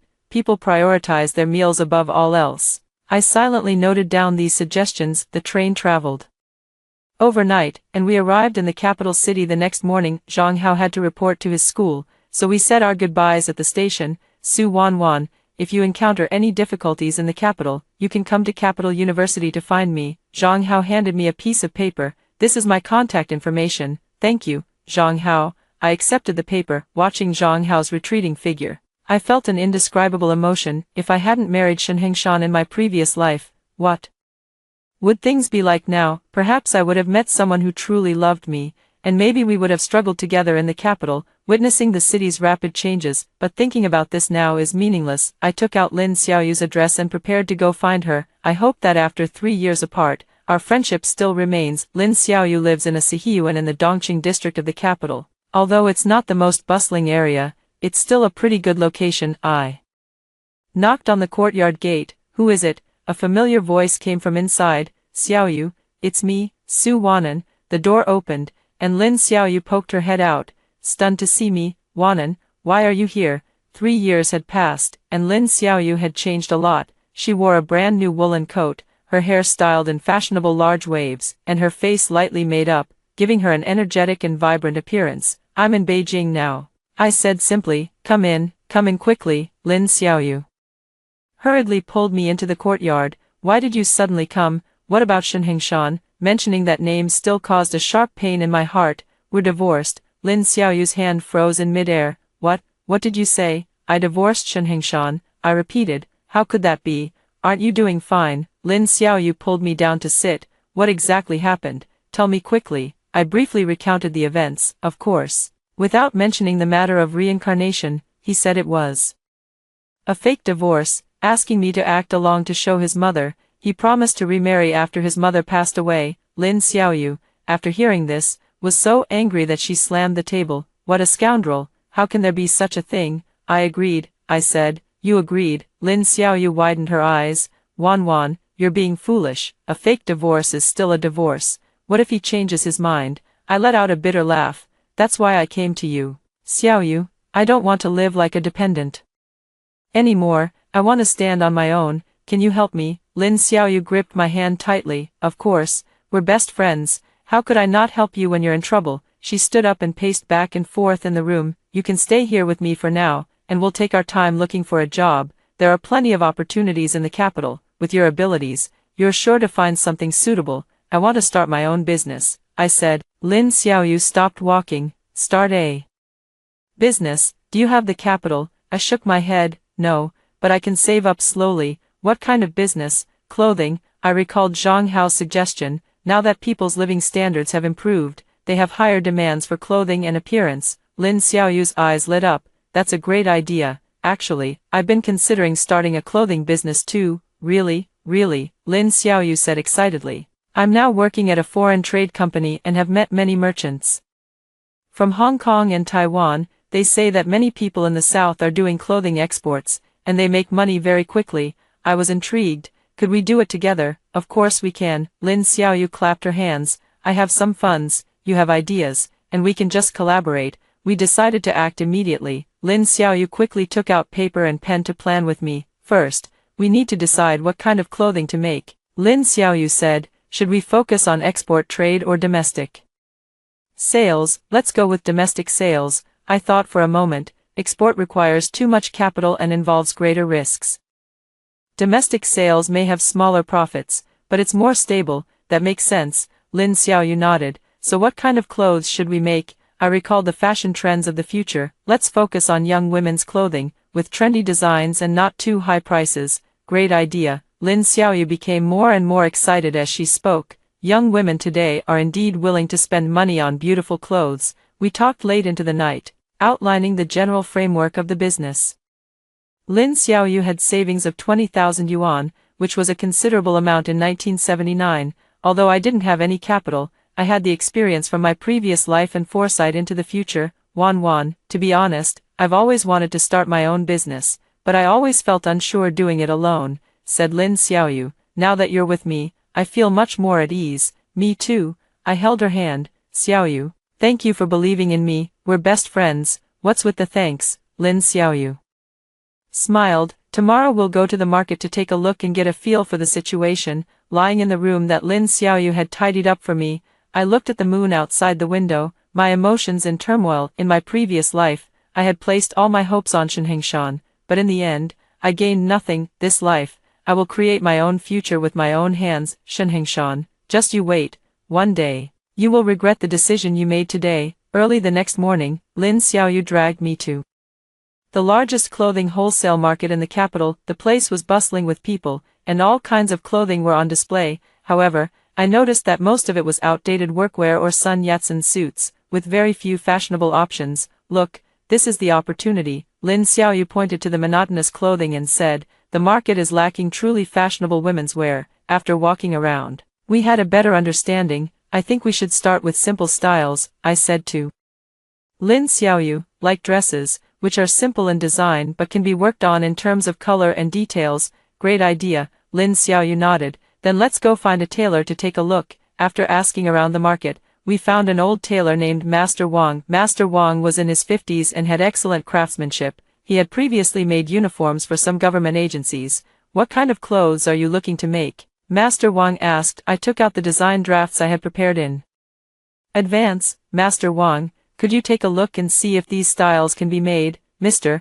Wang took the design draft, examined it carefully, and his eyes grew brighter. These designs are quite innovative, he said, especially this waist-hugging dress. It really accentuates the figure. Do you think there would be a market for them? Lin Xiaoyu asked. Definitely, Mr. Wang affirmed. Young ladies nowadays all want to dress beautifully, but there are too few good-looking clothes in the market. We discussed the price with Master Wang, and he agreed to charge by the piece, with 5 yuan for making one dress. Let's start with 10 to test the market response, I said. All right, you prepare the fabric, and I can have them done in 3 days, Master Wang said. After leaving Master Wang, we went to the fabric market. Here, I saw a variety of fabrics, including cotton, silk, synthetic fibers, and more. What kind of fabric should we choose? Lin Xiaoyu asked, recalling my previous life's experience. I said, let's go with synthetic fibers. They have bright colors, don't wrinkle easily, and are not expensive. We selected several vibrant synthetic fabrics in bright colors, red, blue, and yellow. Won't these colors be too vivid? Lin Xiaoyu expressed some concern. No, they won't, I assured her confidently. Nowadays, everyone wears black, white, and gray. Seeing such vibrant colors suddenly will definitely catch people's eyes. After purchasing the fabrics, we handed over the design drafts and fabrics to Master Wang. Come back in 3 days to pick up the goods, Master Wang said. During these 3 days, we didn't idle around.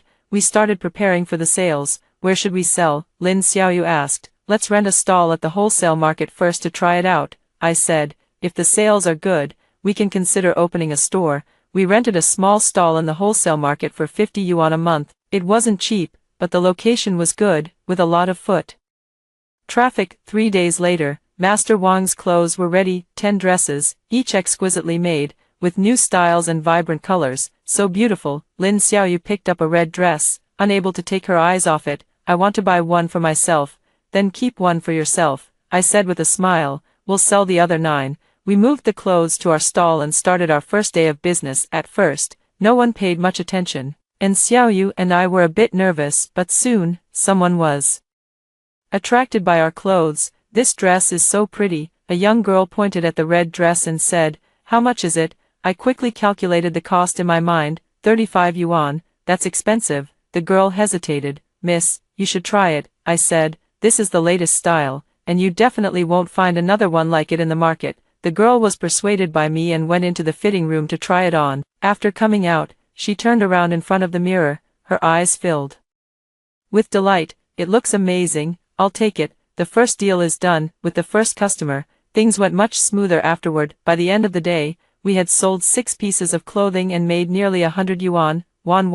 We did it. Lin Xiaoyu jumped with excitement. We really did it. I was also excited, but more than that, I felt a sense of solidity. This was the first sum of money I earned with my own hands, and it was of great significance. Business was getting better and better, and by the end of the month, we had made nearly 2,000 yuan. This was quite a substantial income in 1979, considering that a worker's monthly salary was only around 30 or 40 yuan at the time. Should we consider expanding our scale? Lin Xiaoyu said excitedly. I nodded. We could consider opening a small shop, which would be more formal, just as we were busy with our entrepreneurial efforts. Shen Hengshan suddenly appeared. That day, I was selling clothes at my stall when I suddenly heard someone call my name, Su Wanyan. I looked up and saw Shen Hengshan standing in front of the stall, his face filled with disbelief as he looked at me. He was still wearing that military uniform, still as handsome and upright as ever, but in my eyes, he no longer held any appeal. Why are you here? He asked. Doing business, I replied indifferently, continuing to fold my clothes. Doing business, Shen Hengshan frowned. Su Wanwan, as a woman, why are you out in the open doing business? What does it have to do with you? I looked at him. Comrade Shen, we are already divorced, and I have the freedom to do whatever I want. Shen Hengshan's face looked a bit unpleasant. Don't forget, we only got a fake divorce. Fake divorce is still divorce. I continued to sort out my clothes. Legally, we are now no longer related. At that moment, a young woman walked over, holding Shen Hengshan's arm. Hengshan, who are you talking to? I recognized this woman. She was Shen Hengshan's childhood friend and his longtime crush, Lin Xia, in my previous life. Shen Hengshan married her. Lin Xia was very beautiful, with fair skin, delicate features, and wearing an imported wool coat. She looked noble and elegant. Xia, this is, Shen Hengshan was a bit awkward, not knowing how to introduce me. Hello, I'm Lin Xia. She extended her hand proactively. And you are, Su Wanan. I shook her hand. Ex-wife of Shen Hengshan. Lin Xia's expression changed slightly, but she quickly regained her elegant smile. So it's Wanan, sister. I've heard a lot about you. I wouldn't dare, I replied coldly. Shen Hengshan's expression grew increasingly grim. Su Wanwan, can't you speak properly? I think I'm speaking quite well, I said, looking at the two of them. Is there anything else? If not, I need to get back to business. Hengshan, let's go. Lin Xia tugged at Shen Hengshan's sleeve. Don't disturb her business here. Shen Hengshan gave me a deep look. Su Wanwan, you've changed. Is that so? I smiled. Then thank you. It's you who taught me to be independent. Watching their retreating figures, I felt a mixture of emotions. In my previous life, seeing this scene would have made me cry my heart out, but this time, I only felt a sense of relief. Wanwan, who was that man just now? Lin Xiaoyu came back from outside and, seeing my bad complexion, asked with concern. Shen Hengshan, I said simply. How dare he show his face here again? Lin Xiaoyu said angrily. And he even brought a woman with him. That's too much. It's okay. I shook my head. Whatever they do now has nothing to do with me. But the matter did not end there. The next day, Shen Hengshan's mother suddenly appeared in front of my stall. Shen's mother is in her 60s, with graying hair and a sallow complexion, looking indeed as if she is in poor health. Su Wanwan, she called my name. Auntie Shen. I stood up. Why are you here? I came to see how you're doing. Shen's mother looked me up and down. You seem to be doing well. I didn't speak, waiting for her to continue. Hengshan told me you're doing business here, so I came to take a look. Shen's mother pointed at my clothes. Did you make all these? Yes, well done. Aunt Shen nodded, then changed the subject. But Wanwan, it's not very proper for a woman to be out in the business world, making a name for herself. I sneered inwardly. Of course, they all speak the same way. Aunt Shen, I earn my money with my own hands. There's nothing improper about that. I know you're a good child. And I understand you're upset right now, Mrs. Shen's tone softened a bit, but Wanwan, Hengshan did this out of necessity. He's doing all this for me. I know, I said. Then don't blame him. Mrs. Shen held my hand. I won't live much longer with this illness. After I'm gone, you two should remarry and live a good life together. I pulled my hand back. Auntie Shen, you should be saying these things to Shen Hengshan, not to me. What do you mean? Wanwan, Shen's mother's expression changed. What I mean is that I have divorced Shen Hengshan, whether it's true or not. Legally, We are no longer related, I said calmly, so please don't come looking for me. If you have anything to say, talk to your son. Shen's mother turned pale with anger at my words. Su Wanwan, how can you speak to me like this? I am your mother-in-law. Aunt Shen, you're mistaken, I corrected her. You are Shen Hengshan's mother, not my mother-in-law. We are divorced. Shen's mother was trembling with anger.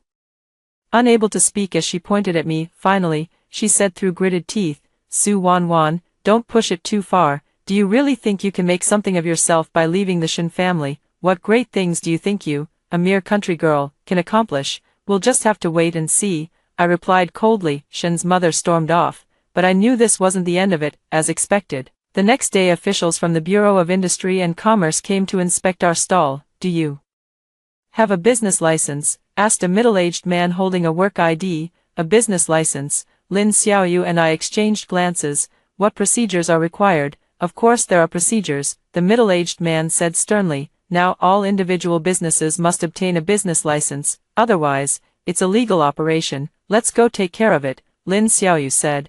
It's already late now. You should pack up your stall first and come back to operate after you've sorted out the paperwork. I know for sure that this must be the Shen family's doing, but I can't panic. The more this kind of situation arises, the calmer I must remain. All right, we'll pack up right away, I said to the industrial and commercial personnel. What procedures are needed to apply for a business license? The middle-aged man told us the process for obtaining the license, and we took notes. After packing up the stall, Lin Xiaoyu and I returned home. Wanwan, I think there's something fishy about this, Lin Xiaoyu said. We've been setting up our stall here for over a month.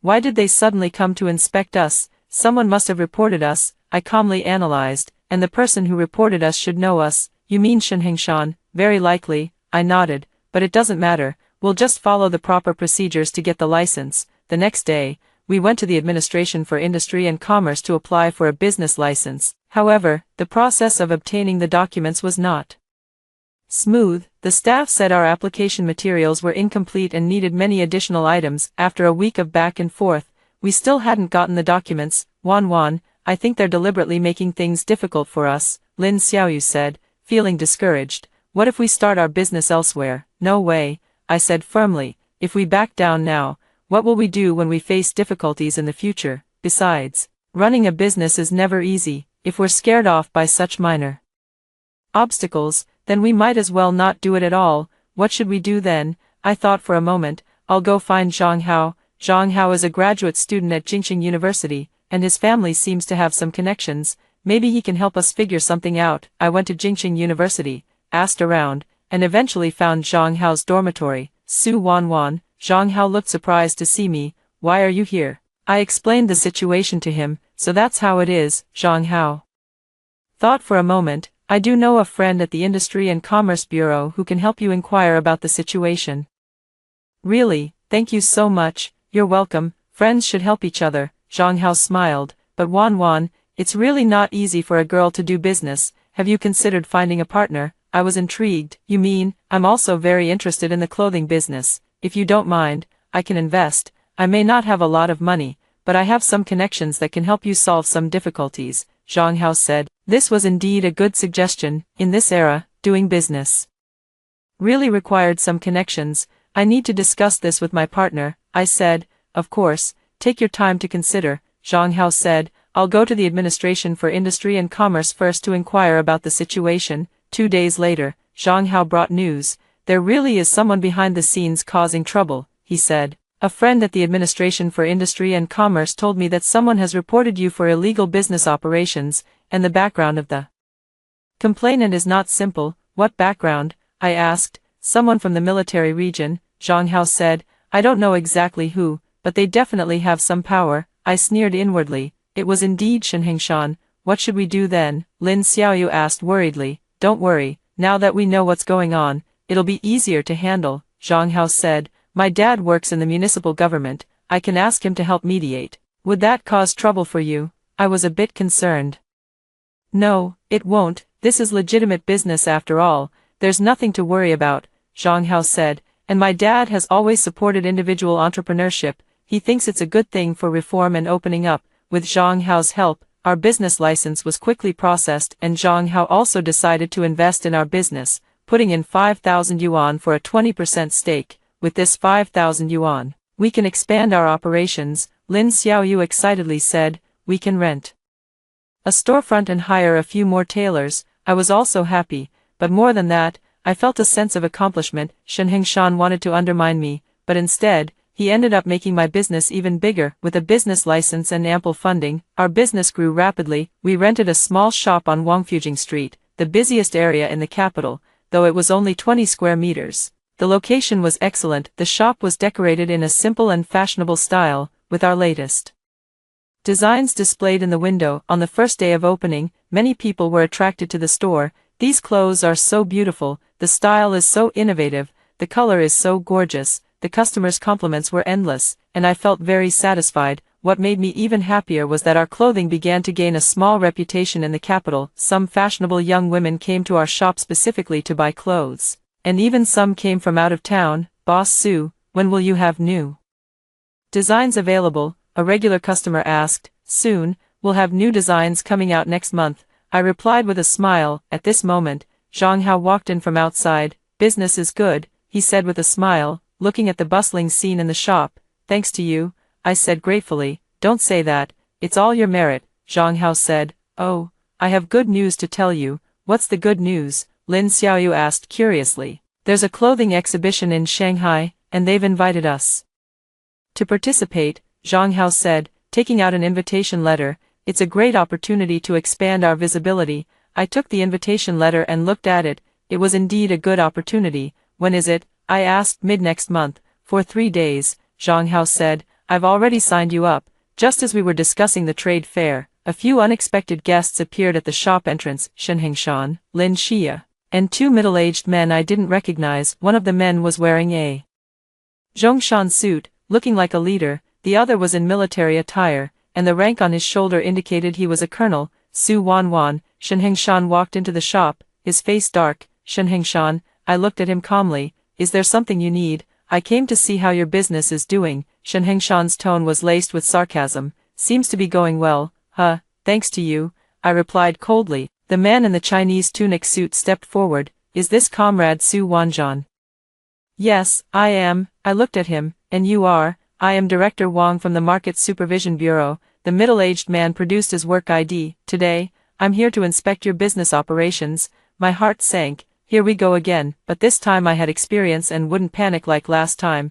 Please check. I took out the business license. All our procedures are complete. Director Wang took the business license and looked it over. Finding no issues, the procedures are complete, but we've received a complaint that the quality of your clothing is problematic, Director Wang said. What quality issues? I asked. Some customers have reported that they had allergic reactions after wearing your clothes, Director Wang said. We need to conduct a random inspection of your products. I knew this was another scheme by Shen Hengshan, but I couldn't let him succeed. An inspection is fine. But please present official inspection documents, I said, and the inspection must be conducted according to standard procedures. Director Wang didn't expect me to say that, which took him by surprise. At this moment, Zhang Hao stepped forward. Esteemed leader, I am a graduate student in the law department of Jingxing University, and I am also a shareholder of this shop, Zhang Hao said, producing his student ID. Do you have official inspection documents? Director Wang's expression darkened.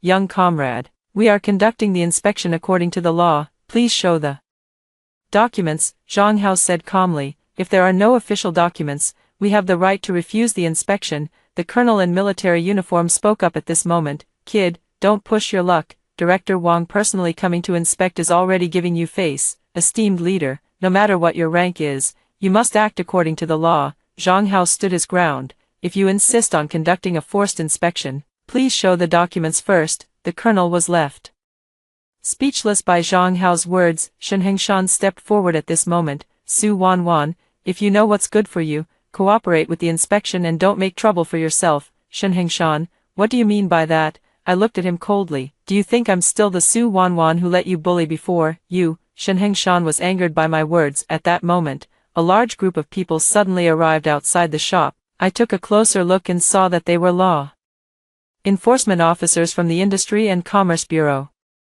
A total of over a dozen of them. It seems that Shen Hengshan is determined today to ruin my business, but I'm not afraid.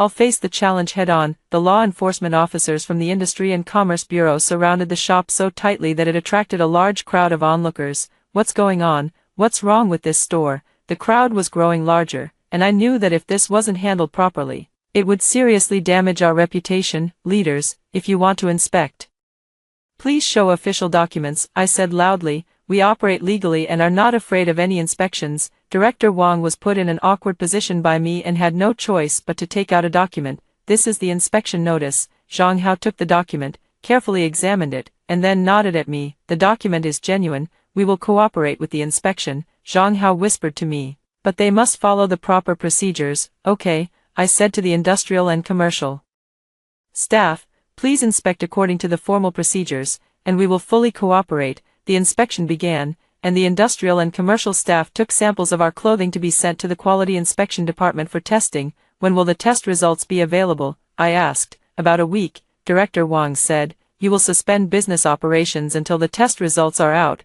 Why do we need to suspend business? I disagreed. We have a business license, we have a certificate of compliance. Why should we suspend business, just because someone reported that your products have quality issues? Director Wang said firmly. Who is the whistleblower? Zhang Hao asked. Please present the complaint materials. Director Wang glanced at Shen Hengshan. This cannot be disclosed. Then we do not agree to suspend operations, I insisted, unless the inspection results prove that our products are indeed problematic. The two sides became deadlocked. At that moment, a voice came from the crowd. I can testify. A young girl squeezed through, and it was our regular customer, Xiao Zhang. I've bought many clothes from this store, and they've all been of good quality, never causing any allergic reactions, Xiao Zhang said loudly. That's right, I've bought from here too. Me too. The quality of the clothes in this store is excellent. Among the onlookers, many were our customers who stepped forward to vouch for us. Director Wang's expression grew increasingly grim. Shen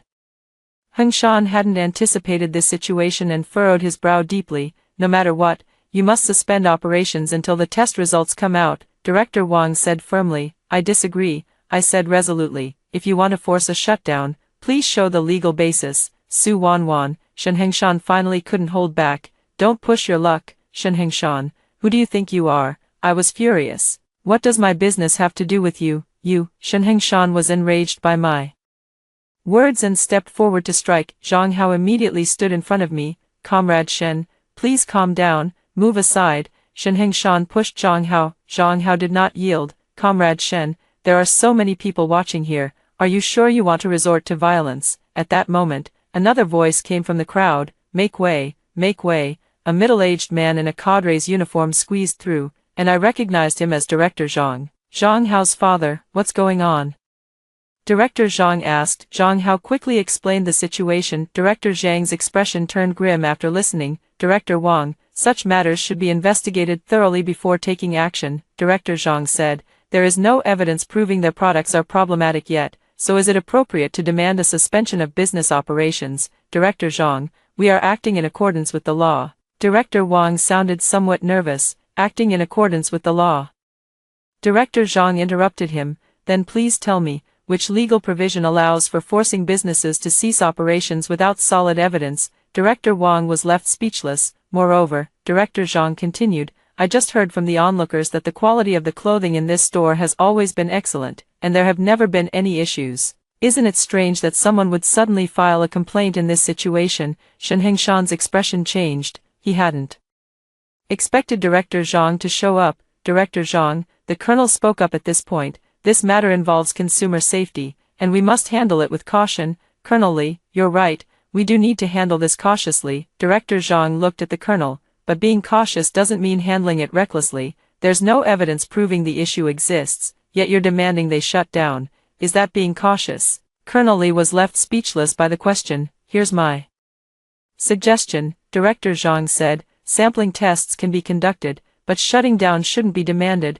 Wait for the test results. If there really is a problem, then handle it according to legal procedures. If there's no issue, then the merchants should be given an apology. Director Zhang's words were logical and well-founded, and everyone present nodded in agreement. Director Wang looked at Shen Hengshan, then at Director Zhang, and finally could only say, then let's do as Director Zhang suggested. The matter was finally resolved, and the industrial and commercial personnel left. The onlookers gradually dispersed, and many encouraged us as they left. "Little girl, keep it up, your clothes are great, and we support you, don't let the bad guys bully you." Seeing these kind people, I felt very warm inside. After the staff from the Bureau of Industry and Commerce left, I expressed my gratitude to Director Zhang. "Uncle Zhang, thank you so much today." "You're welcome, I'm just being realistic," Director Zhang said, "but Wan, you need to be careful, someone clearly wants to get you." "I know."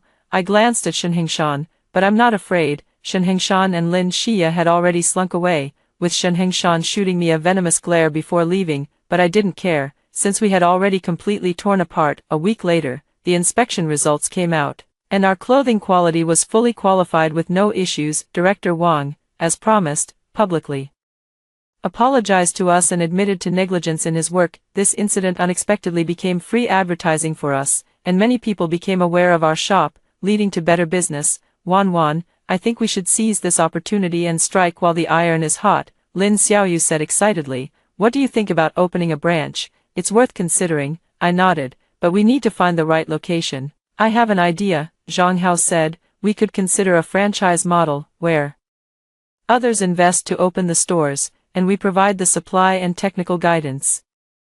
This idea was very forward-looking, and I was immediately drawn to it. "This idea is good, we can try it." Just as we were discussing expansion plans, Shen's mother suddenly fell critically ill. The news was told to me by Zhang Hao, who heard it from a friend in the military region. Wan, are you going to go see her?" Lin Xiaoyu asked. I thought about it and said, "Let's go take a look. After all, we've been in-laws for 3 years." When we arrived at the hospital, I saw Shen Hengshan sitting by the bedside, looking haggard. Lin Xia was also there, taking care of Shen's mother. Seeing me come in, Shen Hengshan was momentarily stunned. "Why are you here?" "I came to see Auntie." I walked to the bedside. "How is Auntie doing?" Auntie Shen was already very weak, but she still managed to open her eyes when she saw me. Wan, you're here," she said weakly. "Auntie, please rest well," I said. Wan, I need to talk to you," Shen's mother said with difficulty. I moved closer. "Go ahead."